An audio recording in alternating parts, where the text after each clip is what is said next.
tí bên anh tâm chi nghe phú bờ lâu à phải à anh tâm chi không đủ đủ mày anh phải thật con nghe này thì làm cái anh chụp được nghe có bạn thích xuống đó phải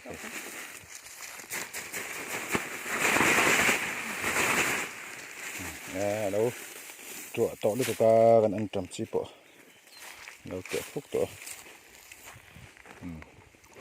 cái mồ sáng ông về đâu nè ông về luôn đấy cái phần đó nó mọi người hành đã xin lá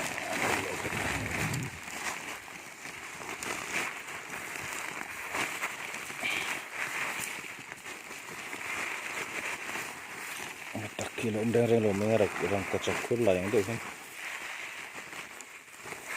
lain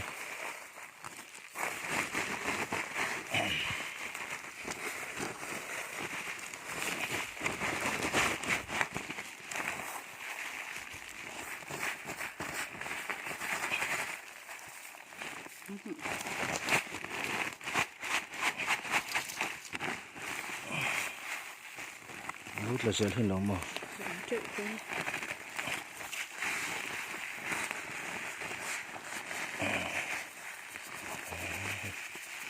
không về chỗ này nấu khát thì kinh đòn rồi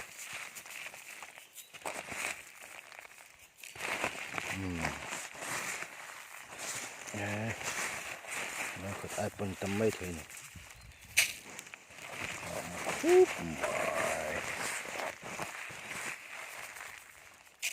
mà niệm tâm chi ngày mấy con chịuมันlà khúc mãi tốt lên trí năng